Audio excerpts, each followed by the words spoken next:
ہے کہ جو پردہ ہے وہ چہرے کا نہیں، جس طرح شیخ فارق نے بھی ہمیں بتایا تھا اپنے لیکچر میں کہ چہرے اور ہاتھوں کو عورت کھلا رکھ سکتی ہے۔ تو میرا سوال ہے، اگر چہرے کا پردہ نہیں ہے مطلب کھلا رکھ سکتی ہے، تو مرد اور عورت کے پردے میں کیا فرق ہے؟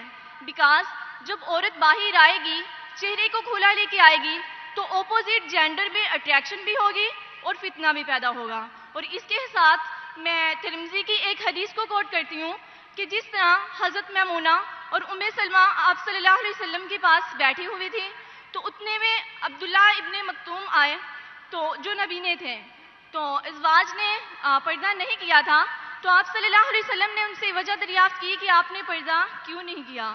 تو انہوں نے فرمایا کہ یہ تو نبینا ہے، یہ تو ہمیں دیکھ ہی نہیں سکتے۔ تو آپ صلی اللہ علیہ وسلم نے بہن آپ کا سوال سن چکا ہوں میں، سوال ہونا چاہیے 2 یا 3 الفاظ۔ میں سوال سن چکا ہوں آپ کا سوال تھا کہ چہرے کا پردہ خواتین کے لیے فرض ہے کیا نہیں، اور میں نے کہہ چکا ہوں اور شاید فارق نے بھی کہوں گا کہ یہ چہرے کا پردہ اسلام میں خواتین کے لیے فرض ہے کہ نہیں، اس پہ علماء کا اختلاف ہے، اور یہ اختلاف کئی سالوں سے آ رہا ہے۔ اور آپ میری قصر دیکھیں تو اس میں ڈیٹیل میں نے کہا ہوں، اور قرآن کی آیتیں سورہ نور سورہ نمبر 24 آیت نمبر 31 اور سورہ احزاب چیپٹر نمبر 33 ورس نمبر 59، یہ دونوں علماء کی رائے پیش کر سکتا ہوں۔ آپس میں ہے اختلاف، کئی چیز پہ اختلاف ہے، اس پہ بحث کر کے فائدہ کیا؟ آپ سمجھے نا؟ تو کئی علماء ہیں، کئی کتابیں، ہزاروں کتابیں اس پہ لکھی گئی، میں نے خود پڑھا ہوں کئی، تو اس پہ اختلاف ہے۔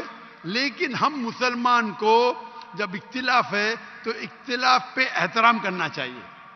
سارے علماء یہ کہتے ہیں کہ جو علماء کہتے ہیں کہ جو علماء کہتے ہیں کہ چہرے کا فرض ہے، وہ یہ بھی کہتے ہیں کہ جو لوگ چہرے کا نقاب نہیں کرتے ان پہ تنقید نہیں کرنا چاہیے، اور جو لوگ سمجھتے ہیں کہ چہرے کا نقاب فرض نہیں ہے اور جو لوگ چہرے کا نقاب کرتے ان پہ تنقید نہیں کرنا چاہیے۔ ہم نے کہہ چکا ہوں کہ میری بیٹیوں میں سے ایک بیٹی چہرے کا نقاب کرتی، ایک بیٹی نہیں کرتی، تو اس موضوع پہ اختلاف ہے، اور اختلاف کئی سالوں سے آتا ہے، تو اس کے اوپر کیا بحث کریں گے ہم؟ اب ترمذی کی کوٹ کرتے میں آپ کو 10 حدیث کوٹ کر سکتا ہوں، پوری رات جائیں گی تو بھی اس کے اوپر اختلاف ہے۔ شیخ البانی کی کتاب ہے، شیخ عثیمین کی کتاب ہے، بن باز کی کتاب ہے، کئی علماء کی کتاب ہے اپنی جگہ پہ۔ آپ کو لگتا ہے چہرے کا نقاب فرض ہے، الحمدللہ رب کرو، میں نے کب کہا کہ مت کرو؟ اب سمجھ رہے؟ جو لوگ کو لگتا ہے کہ چہرے کا نقاب فرض نہیں، لیکن میں یہ کہتا ہوں باقی حجاب تو کرو۔ اپنے خواتین تو حجاب ہی نہیں کرتے، سر کھلا رکھتے، سر کو ڈھانکتے نہیں، تو کم از کم اس کو تو آپ بولتے کہ چہرے کا نقاب نہیں ہوگا تو آدمی اور مرد میں فرق کیا ہے؟ یعنی آپ جانتے ہی نہیں شریعہ کو۔ آدمی کے لیے فرض ہے ناف سے لے کے گھٹنے تک کے، عورت اور آدمی میں فرق نہیں، مطلب کیا؟ نعوذ باللہ، کیا بول رہے ہیں آپ؟ تو کیا عورت صرف اپنے ناف اور گھٹنے کو ڈھاکی سے ملے گا؟ کہ آپ کیا بات کر رہے ہیں؟ یعنی آپ کو بیسک علم نہیں ہے۔ اگر چہرے کا نقاب نہیں رہے گا تو آدمی مرد میں فرق نہیں، کیا بات کر رہے ہیں آپ؟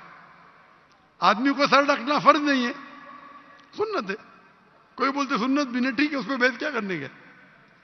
اوپر کا شرٹ پہننا فرض نہیں ہے، پہن رہے، نہیں پہن تو کوئی بولنے دیتا حرام ہے۔ ناف سے لے کے گھٹنے تک فرض ہے۔ اگر کوئی کھیت میں کام کر رہا ہے مرد اور اوپر اس کا سینہ دکھتا ہے، جائز ہے، عورت تھوڑی کر سکتی وہ، تو اب کیسا بولیں کہ عورت اور مرد میں فرق نہیں؟ اب کیا بات کر رہی ہے بہن؟ اسی لیے ہم مسلمان کو ایک دوسرے پہ احترام کرنا چاہیے۔ میں ہی صحیح ہوں، میں ہی صحیح ہوں، میں کہتا ہوں میں بھی صحیح ہوں، یہ میں ہی صحیح ہوں پرابلم ہے۔ ترمذی کی حدیث کوٹ کر کے میں بخاری کی کروں گا، صحیح مسلم کی کروں گا، کیا بات کر رہے ہیں آپ؟ اگر سمجھتے فرض ہے تو آپ کرو، کون آپ کو روک رہا ہے؟ اور کوئی بھی یہ نہیں کہہ سکتا ہے کہ چہرے کا نقاب حرام ہے، یہ تو کوئی کہہ نہیں سکتا ہے نا، تو آپ کرو، اس میں کوئی اعتراض نہیں۔ لیکن ہم اس اختلاف کو ایسے پیمانے پہ لے جائے کہ آپس میں بحث کرے, جھگڑا کرے, کتنے چیز ہے. اسی لیے ہمیں we should know how to agree to disagree, agree to disagree. ہم یہ بھی مانے کس طریقے سے اختلاف کو ہم آپس میں اچھے سے سلجھائے, بنسبت جھگڑا کرے اس پہ. شکریہ.